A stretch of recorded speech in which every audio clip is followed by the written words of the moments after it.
right, everyone. So we are live. Go call your friends and everyone who is interested in today's session to join us. All right. Okay. So, all right, everyone. You're all welcome to today's session. How are you guys doing? Can I get feedback from the comment section? How was the last class? We are in day 2. How was the last meeting? Did you have any challenge in the last meeting? Have you gone through the last video? Are you having any challenge currently? Please drop it in the comment section. Let us know what it feels like, your day 2 as a software engineer, as a developer. How is the experience? How has the experience been coming along? Hope it has been awesome, guys. All right. So I think let's just have few minutes to wait for some other persons to join us.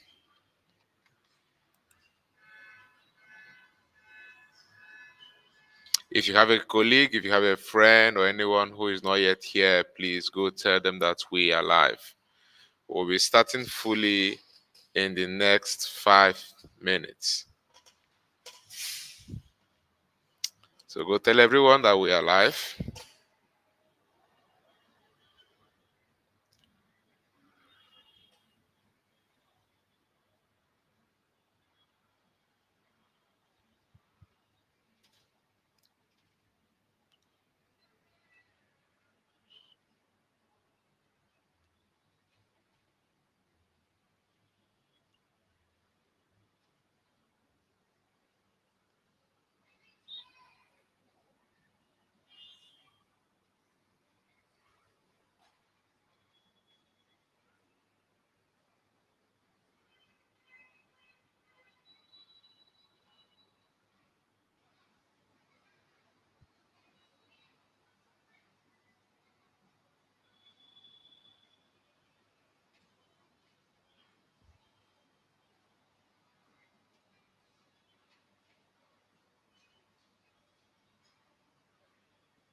All right, guys. So we're still waiting for the next 5 minutes. We'll be joining live.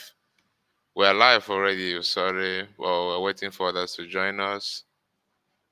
So please share this session to your friends, to everybody who has not yet appeared here so that they could join us.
All right, so let's get started, right?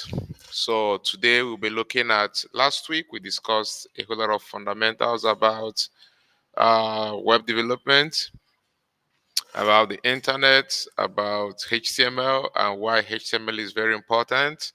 So we looked at HTML as the basic block, the basic building block of the web, where we discussed that the internet is like a piece of land, while HTML is like the blocks, the cement that we use to start our building. So if you're in a piece of land, if you have an empty piece of land and you want to start building, you don't start with painting, you don't start with interior decoration, you start with the foundation. You lay the foundation, you put the blocks, the bricks, right? You put the cement to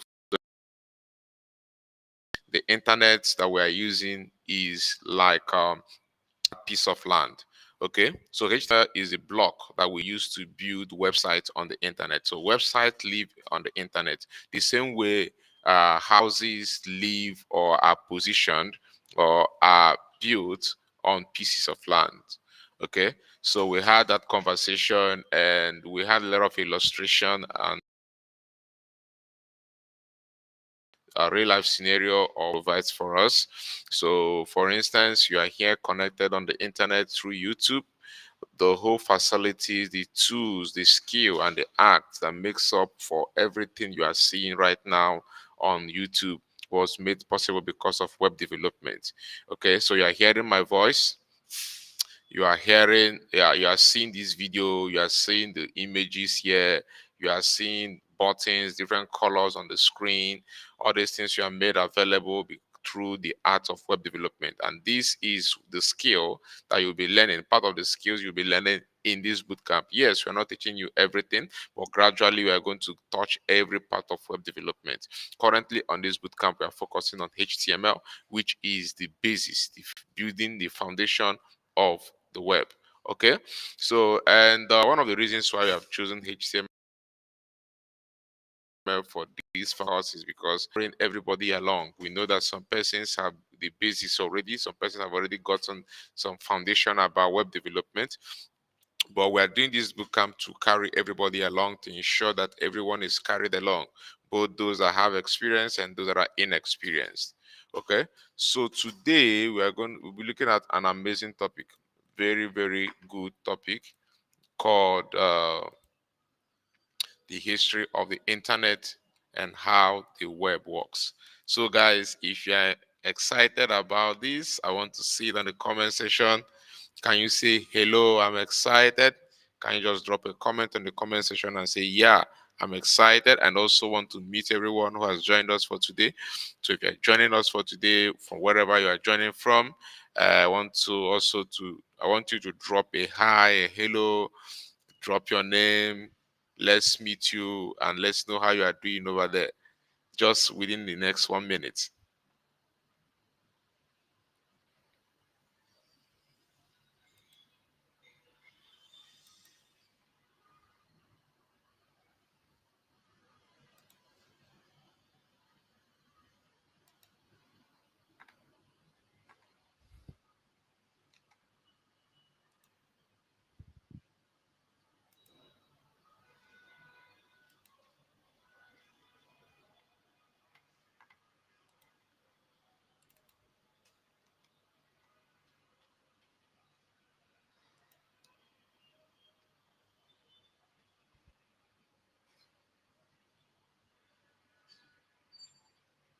All right, this is Esther. Esther said that she is excited to be here. Esther, you're welcome. We are happy to have you here as well. Welcome to today's session.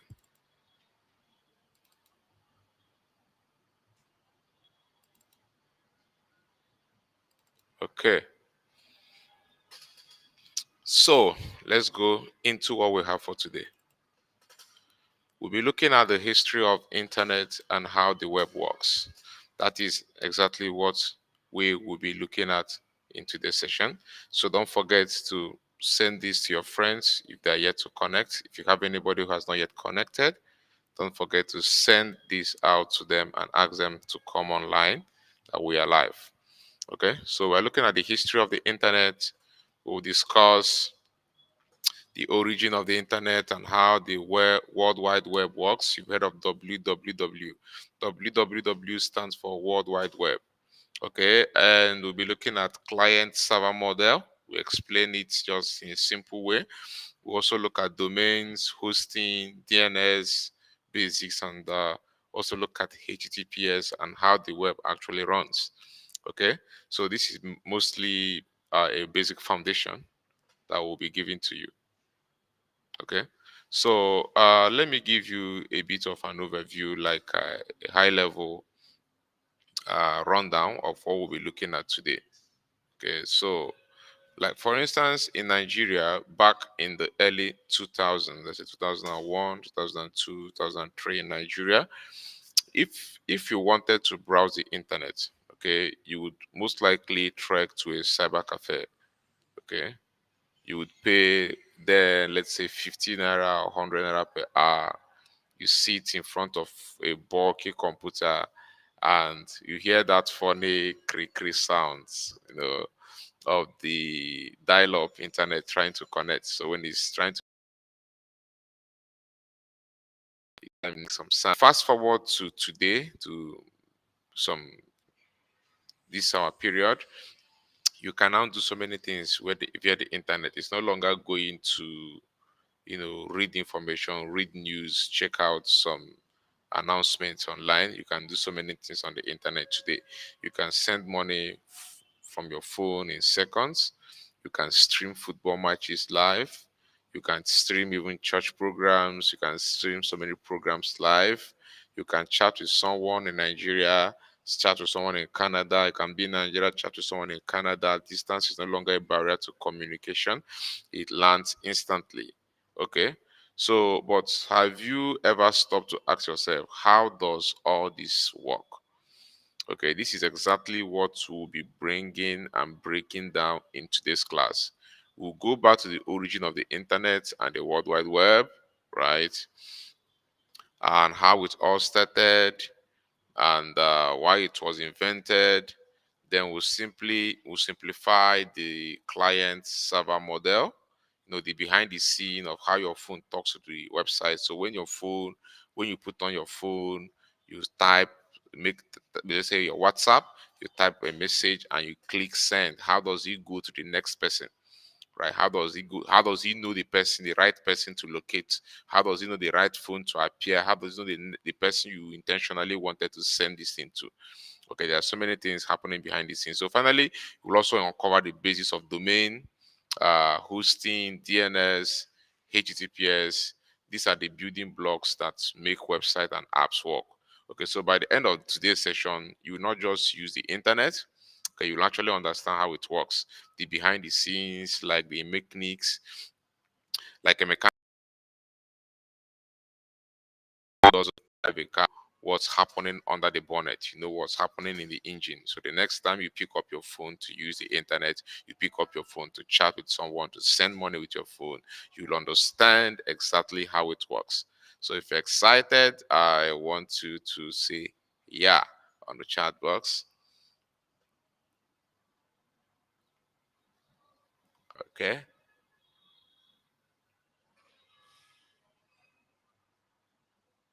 All right. All right.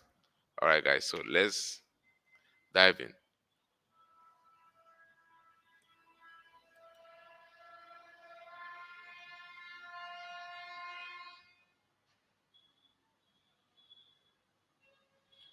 Okay. So let me give you a breakdown bit of what the history of the World Wide Web looks like. Okay. So back in the day, before WhatsApp, before TikTok, or even some of these fintech companies came, communication was slow and stressful. Okay, so if you lived, for instance, in Lagos and you wanted to send a message to your cousin or someone in Enugu, someone in Anambra State, you either wrote a letter and wait for days or weeks. You can go through night post to deliver it, or you travel in person. Okay, so businesses face the same challenges. Sharing information across states or countries was costly and time consuming. Okay, so now let's rewind to the 1960s in the United States. Okay, so during the Cold War era, government and scientists were looking for a faster, more reliable way to communicate and share information. All right, so you want to send information to somebody. It's not just that you are sending the information; you also want to be secure to know what you are sending. You don't want the next person to be able to read it, though you may send it in a language they can understand, but they cannot understand exactly what the information is all about.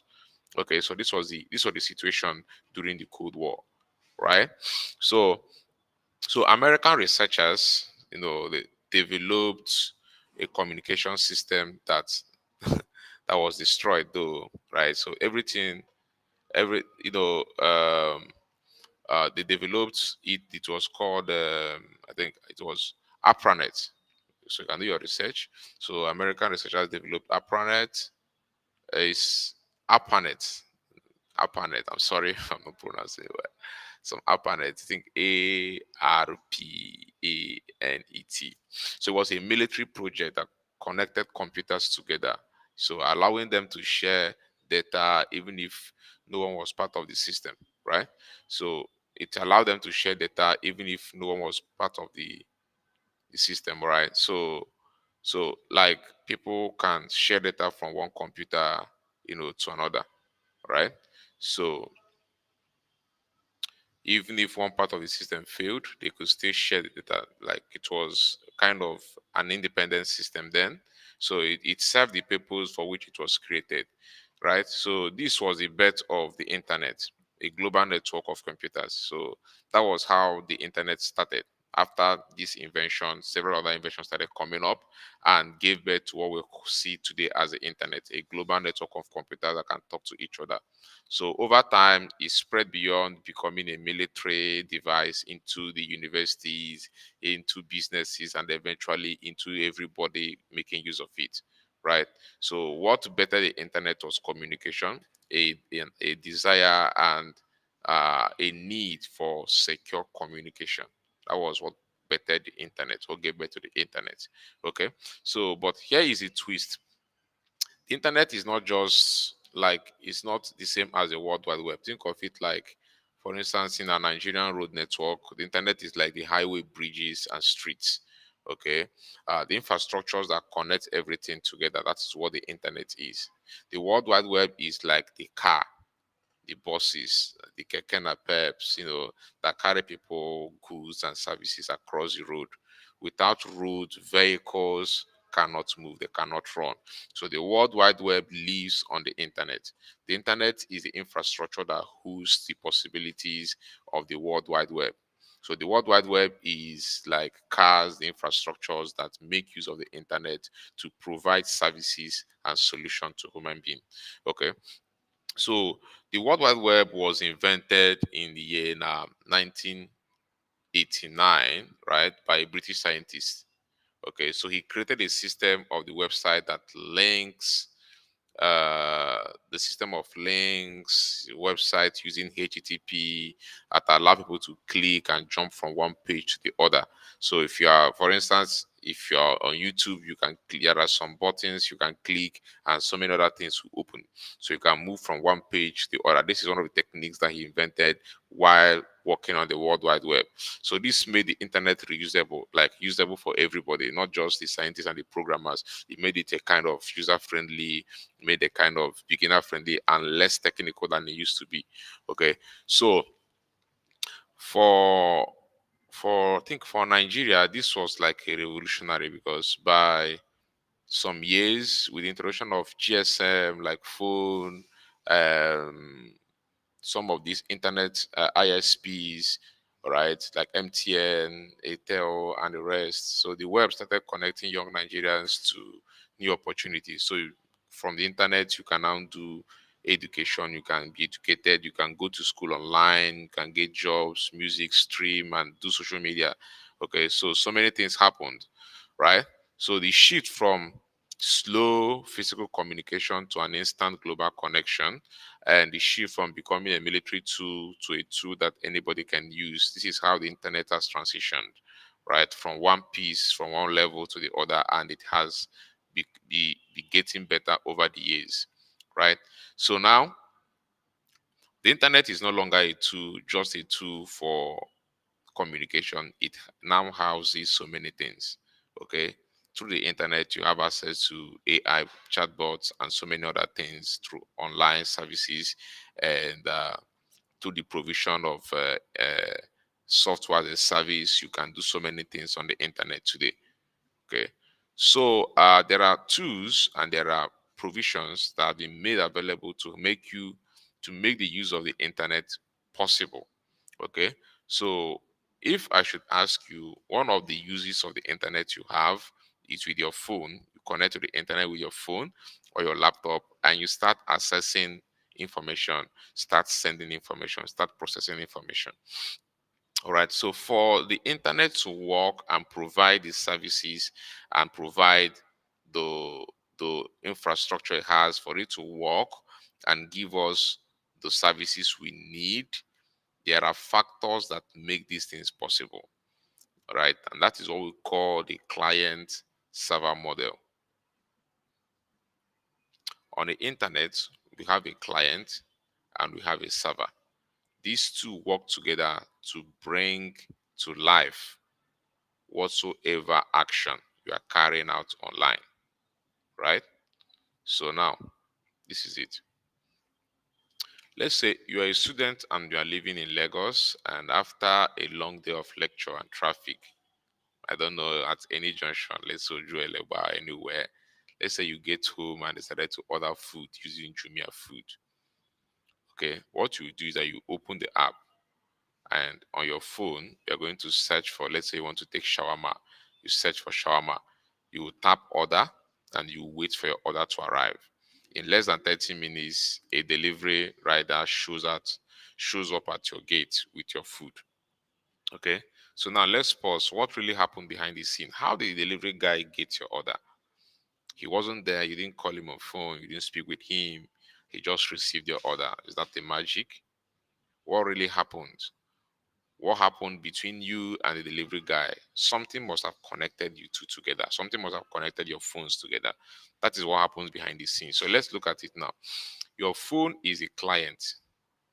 Okay? If you look at it, this is your phone on this diagram. Your phone is a client. The Jumia food you are offering is called a client, right? That is what a client is. I'm going to define it later on. But your phone is a client. The Jumia app is your way of sending a request. So your phone is a client hosting something, right? The Jumia app is inside your phone. That is the client application. So your phone is a client. The Jumia app is kind of your way of sending a request. Okay. Somewhere in a faraway, data center. I don't know where they keep their data center, but it is actually your access to their server, the Jumia app there. Okay. So Jumia has powerful computers called servers that receive your request. Okay. So the server does the heavy lifting. It checks when you send your request through the phone, through the their Jumia app. When you send your request to the Jumia app, what happens is that the request goes to the server here, right? And then you can see the server here. This cone shaped is a server. So the Jumia app is your phone. Okay. So your request that you are sending, when you open your Jumia app, you see a form. And these are the kind of interface you'll be designing when you start building your HTML project. So you will see a form, and on that form, you type your order, you enter your order, right? So the Jumia app sends your order to the server. Okay, so the server does the processing. On the server, receive the information, checks who has sent this information. Okay, checks which restaurants are available, confirms the order, processes the payment, talks to different payment providers, and sends a response. and will tell you that your order has been placed successfully. That is what the server does, right? So when the server is done, in the course of processing your order, the server also sends a notification to the to the dispatch rider who would go to the restaurant to pick up your order. So this is how the internet works. For there to be an effective communication on the internet, there has to be a client where the request is made. For instance, your Jumia app, and this client will be designed in a way that users can interact with it. Okay, so for all the websites you have been visiting, what you meet is their client application, their client side. You don't see their server. Their server stays behind the scene, just like the engine of the car. You don't see it. Okay, but the client, which is the application you are using or the website you are using, actually communicates with the server to process your request. Okay, so if you come in, for instance, you want to register on an application, let's say Facebook, you want to register on Facebook, you enter your name, your information, and you click on send. The interface that was provided for you to enter your name and your information is the client side of Facebook. That client side of Facebook is where users can interact with Facebook. Are you seeing it? So when you interact with the client side receives information from you. It attends to your request. What the client side does is that it attends to requests, okay, and then sends the request of all the information you have entered to the server. If you are trying to register, it will collect all your information and send it to the server. And most times you get a notification that says that this email address has been used. What happened was that when you are doing your registration, you entered an email address, you clicked on possibly register on the register button. The email address and information was carried to the server, and right there in the server processed it, checked its database because the database lives in the server. Checks its database to know if someone in the past had registered with that particular email. And if that email exists, it will send an information, a notice to you, a warning telling you that this email is already in existence. But if that email does not exist, it's going to register you and save that email. And when next anybody wants to register with your email, it will not allow that person until that person is and the other person changes the email to a different email address. These are the situations that we experience in our day-to-day uh, use of the internet. Okay, so this is how the server and the client works. This is the kind of interaction that they have that makes it possible for you to have a smooth internet experience. Okay, so the client server model is a way computers and applications communicate with each other over a network like the internet. Like I mentioned before, the internet is like the road. I see it. So the www, the website, cars are run on this road. Okay. So the client is the device or software that makes a request. Okay, if it's your Jumia app, that Jumia app you're using to enter your request is the client. If it's Facebook, the app, the place you see your post, you click, comment, you like, all those things you can interact with is the client side of Facebook. Okay, the server is the powerful computer or program that listens to requests. So the server sits somewhere you don't see, it receives requests from the client, any request you enter. All right, it processes them and sends back feedback, sends back responses. Okay, so that is how it works. Okay, so yeah, let's look at the next thing. So I believe you guys are following. I understand that these points may be a bit bored or something, but you will be more active when we start doing our programming. So this is more like the first basic stages, and it may not look so much interesting as you wanted it, but just sit tight and always show up. From next week we'll be doing more hands-on, we'll be doing more practicals, and you will really love it. Okay, so let's look at domains, hosting, and DNS, how they work. Okay.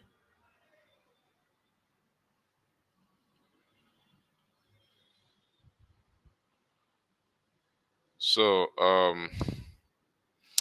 let's say, imagine you are planning to open a restaurant business in Lagos or anywhere in Nigeria or anywhere in the world, and you've worked hard on the menu. You have jollof rice, you have suya, you have shawarma, and even amala, and all of them, right?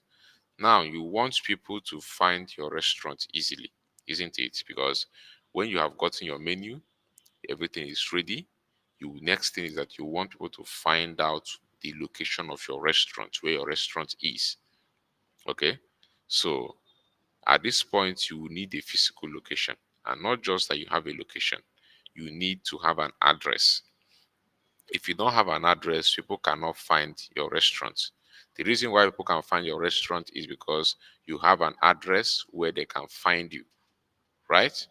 So this is what a domain is. A domain is the address of your website. Your website is somewhere, okay? It needs an address. Remember, I told you, for instance, that the client, we have the client and we have the server. These things are codes written, okay? And they are always kept somewhere. So your website, when you design a website, that website needs an address so that people can find it online. If it does not have an address, people cannot find it. Understood? So your website is like your restaurant, and even though you have built your restaurant with the best menu and everything, if you don't have an address, people cannot locate you. That is what a domain does. So when you come and you see www.youtube.com, facebook.com, all these things are addresses, just like your physical address. So when you enter them in the web browser uses them to locate the exact website you're looking for. All right. So that is how it happens. If you want to send somebody, for instance, a you want to buy shawarma from the closest restaurant in your vicinity, and you need someone to help you buy that shawarma. One of the things you do is that you give the person money and you tell the person, go to so restaurant. How do you direct the person to that restaurant? With the name and the address of the restaurant. So when you give the person the name and the address, you have already given the person a way to locate the restaurant. And when the person gets there, the person can place order, start making things happen. Okay, so that is what a domain works out for. Okay, so a domain is is the address of your website on the internet. That is what a domain is. Okay, so think of a domain as the address of your restaurant, like I said. Okay, so for instance, you can have number 12, these Victoria Island. That is how people locate you on the internet. So the same way we have www.softzenith.com. That is how people locate us on the internet. Okay, so hosting is like your restaurant building. I seen it. So we have domain, we have hosting. Take note of all these terms, because when we start doing our project, we will start diving deep into real life projects. You are going to be using these terminologies. You'll be seeing them a lot, and if you don't understand them, you'll find it hard to flow. So at this point, you need to take your biro, possibly revisit this session so you can understand everything I've been teaching here. Okay, so hosting is like the building of your restaurant. Okay, now having an address isn't enough. You need a building. So when people come to that address, they will see you. There are some fake people that put fake addresses online, and when you get there, you don't see them. When you don't see them, you can't do any business with them. Okay, so you need a building where people can come in, sit down, eat, do many things, and that's what hosting does for your website. Okay, so hosting is like the land and the structure where your restaurant is kept. Okay, so for instance, if you come to a website, you will see so many things appear on the website. You see pictures, you see text, you see colors, you see many things on the website. How do they appear? Okay, Before you type the address of a website on your phone, those things were not on your phone. So, but when you type the address, you see things coming up. You see images come up. You see text. You see so many things happening on your phone. All right. So that is what hosting does. Those images you are seeing, text, sound. For instance, on YouTube, when you open YouTube, you start seeing videos coming in from different places. So where are they actually coming from? They are coming from the hosting. That is this the building where those files were kept. So your website needs a hosting, needs a building. Okay, your website needs what? A hosting. It needs a building where you can keep the content of the website, where you can keep the images, the videos, and everything. And then with the help of a domain, which is the address of that building. Okay, so domain is the address of your hosting, the address where your hosting was kept. Okay, so I believe you guys are following. If you are following, please can you drop and following on the comment section. Say yes, I'm following. Please, if you are following, just let me know that you are following. If you can hear me, let me know that you can hear me. If you understand the difference between domain and hosting, please let me get that on the comment section. Tell me, yeah, I understand it. I'm following. I'm hearing you, and let's keep it up. Okay, so guys, like I mentioned, hosting is a physical building, is like a physical building. It is where the web files, the assets, and everything you need for your website, that is where they are kept. Okay, why your domain name, the domain is in name, the address, the location, the address of your files. All right. So let's look at DNS. What's the meaning of DNS? DNS simply represents domain name system. Okay. So let's say that someone wants to visit your restaurant, but only knows the name of that restaurant. They don't know the exact street or house number of the restaurant. They only know the name. Like I mentioned, that domain is the address. So your they will come and ask the Okada rider or maybe use Google Map, and it will direct them to your address. Okay, so that's what DNS system is. It's like the map or the directory of the internet. When somebody types your domain name, let's say www.this.that.com, DNS quickly finds the real street address and takes that person there. Okay, so I have a restaurant and I have the address of my restaurant. Let's say that my restaurant is located at I don't know what address to use. Let's say somewhere in the Victoria Island. Okay, that's where my that's where my restaurant is located. I have the name Victoria Island, but I've never been there before. I don't know there. Okay, so I need somebody to take me there, even though I have the name, but I don't know my way to the exact location of that website. Okay, that is what that is what a DNS system does. Okay, the DNS is like your Uber rider or Bolt. You don't know the name, or Google Map. It's like Google Map. You already have your name, but you don't know your way to that location. Okay, so you enter it in Google Map, and Google Map will guide you to that location. Right. So that is what DNS does. So domain is the address. Okay, www.softzenith.com is the domain. But though this we know the address, but we don't know the way to the address. We don't know our path to the address. So with the help of DNS, the domain name system, with the help of DNS, we can take an address and have a guide to the location of that address. So the DNS helps the browser to locate your hosting. Can you see it now? So the domain name is the address, for instance, www.softzenith.com.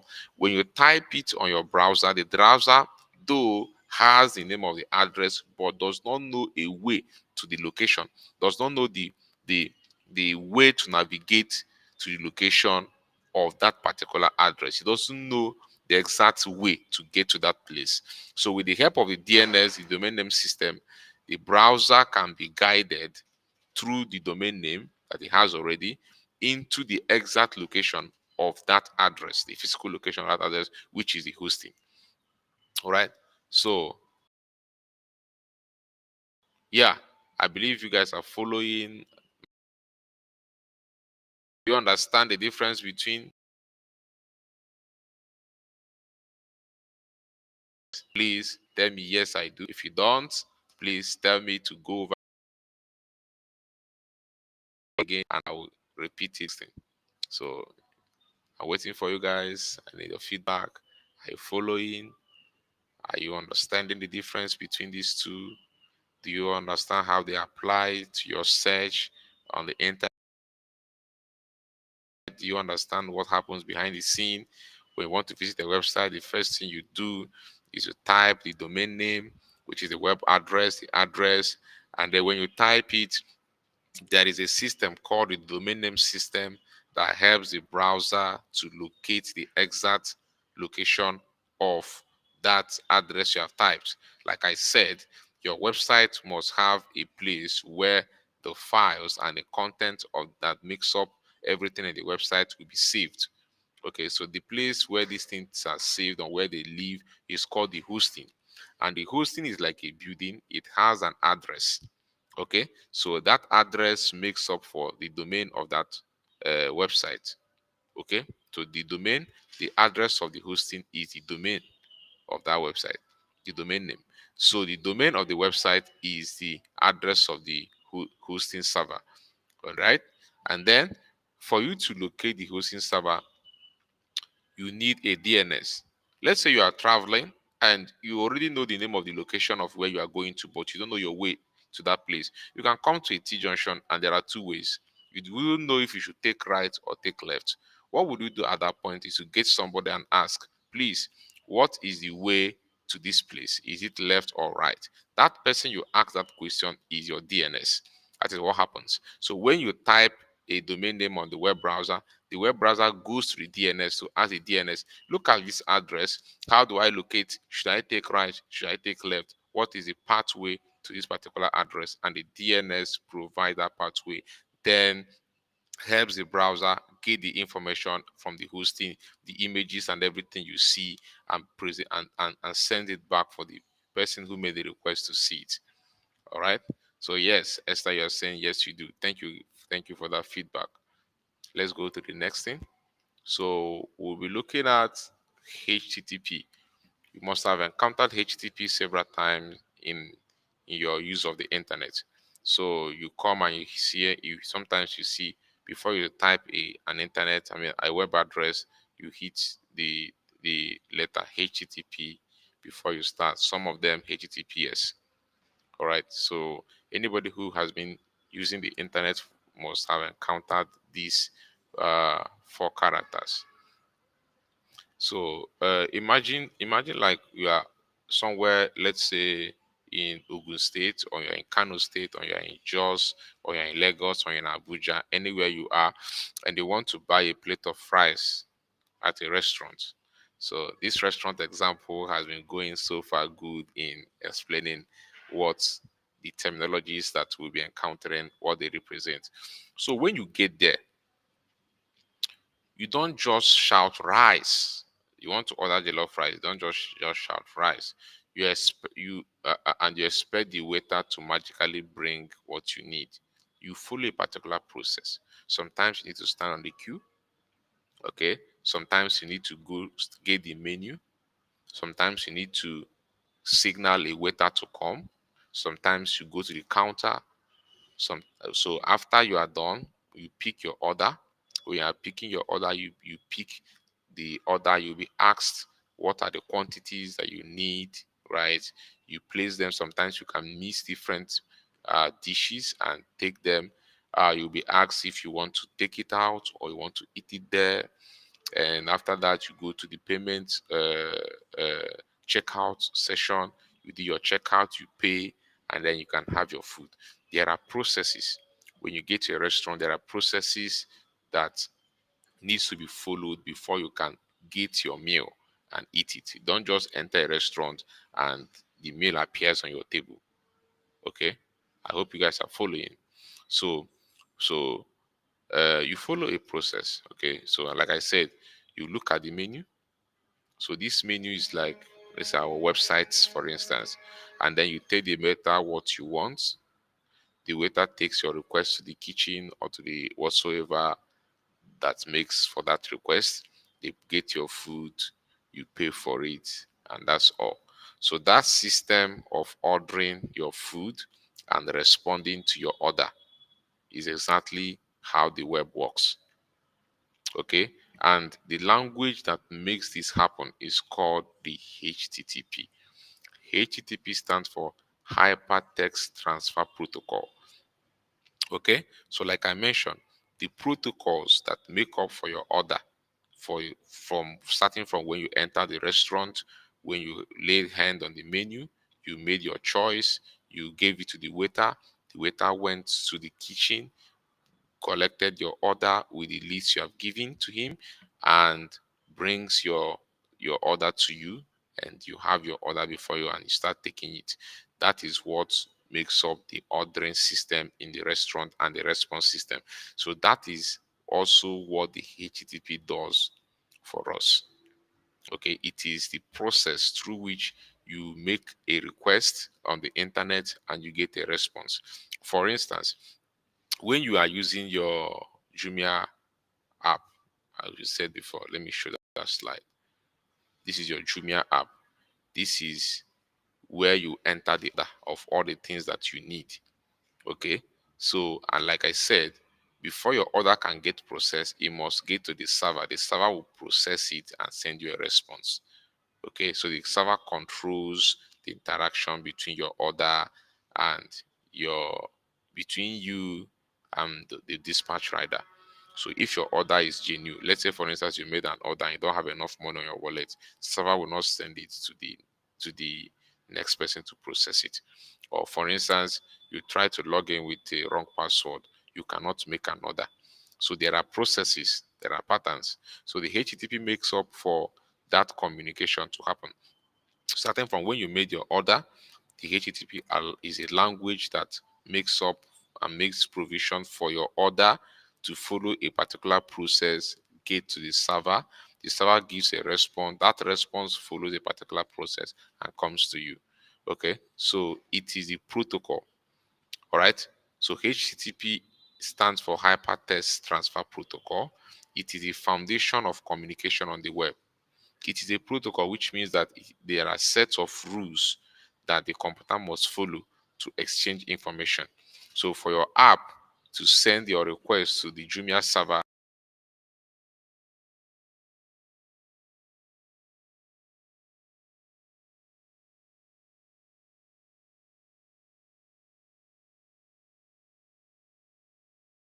and for Jumia server to send a response to Softzenith, okay, your browser is a client, like we have mentioned before, is a HTTP request to Softzenith server. Okay, so the server receives the request, processes it, and sends back a HTTP response. The HTTP response often comes with HTML, CSS, images, or even videos. I seen it. And then your browser displays them, for you so you can see it. So HTTP is the traffic controller of the web. It makes sure that information flows correctly between you and the server. Okay, so that is how HTTP works. So think of HTTP like a conversation between you and your favorite, let's say a suya seller, someone selling suya. You would come and say, Aboki, give me suya with pepper. That is a HTTP request. Okay, so there is a protocol. One of the protocol is that you need one of there are rules Aboki can understand. If you use a language you can't understand, he won't understand to you. So you say, Aboki, give me suya with pepper. Attends to the HTTP request, and then Aboki say, yeah, prepares your suya. That is the processes that the server goes through and gives you the suya with paper and say, yes, take this, enjoy it. That's the HTTP response. So every time you click a link, you watch a video, or you open a post on Instagram or Facebook or the social media, LinkedIn, your device is making thousands of HTTP requests to your server around the world. Okay, so there are so many things that you need to understand about HTTP. It is stateless. Okay, when we say stateless, although we are going to go deeper into it later in subsequent sessions of this bootcamp and coming bootcamps. So when we say that HTTP is stateless, it means that every request is independent. Just like when you order suya today, the Aboki won't automatically remember your your your order tomorrow. Okay, so PCD are entirely different. Okay, so except there is something that has to relate them, maybe there was a debt cleared or something. So that is also where things like cookies come in in the HTTP. So we're going to look at them as well. Okay, so it is universal. All right, so all browsers, all clients, Chrome, Firefox, Safari, and all websites use HTTP. Okay, so it also has a secure version called HTTPS. HTTPS is just hypertext transfer protocol, then the S there is for secure. Okay, so HTTP is the backbone of the internet. Without it, between your clients and your servers. So we have HTTP, we have HTTPS. HTTPS is just the secure part of HTTP. Okay, what happens?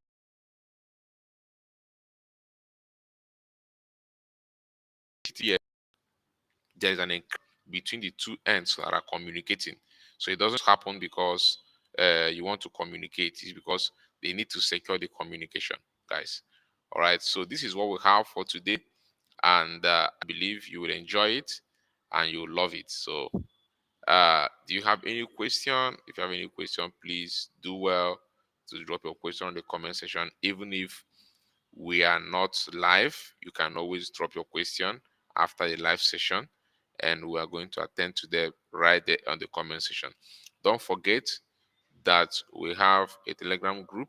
You need to join our Telegram group. The link is in the description of this video. So when you open the description, you see the Telegram group. You will also see our social media handles. Do well to follow us across all the social media networks. Do well to come join us, join our community on Telegram. And yes, on Telegram, we can have one-on-one conversation and discussion around everything about this bootcamp. Okay, so I don't know if you have any question. I will give a 1 minute window for anyone who has a question to drop their question right here. I will attend to them.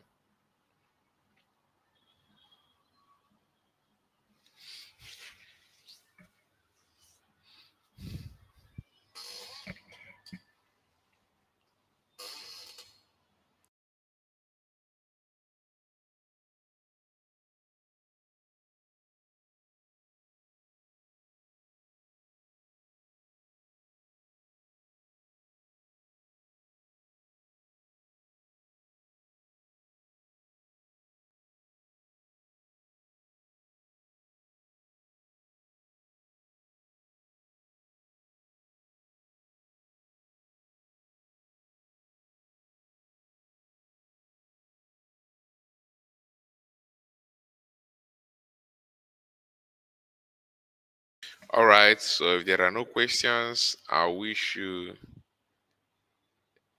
a happy bootcamp session. Take care of yourself and ensure you do your assessment. We'll be dropping assessment on the Telegram conversation group. Attend to your assessment is part of the criteria that will be considered for certification at the end of this bootcamp. So do well, take care of yourself, and don't forget, share this video, share the link across everyone who will be interested. Next week will be much more busy. Next week we're gonna be jumping into the coding part of the session. We're gonna be having a lot of hands-on. Okay, so get yourself ready for next week. Also, we have a program coming up this evening, our Ascent program. We'll be looking at product design. So please do well to join and invite your by 7 p.m. right here in this channel.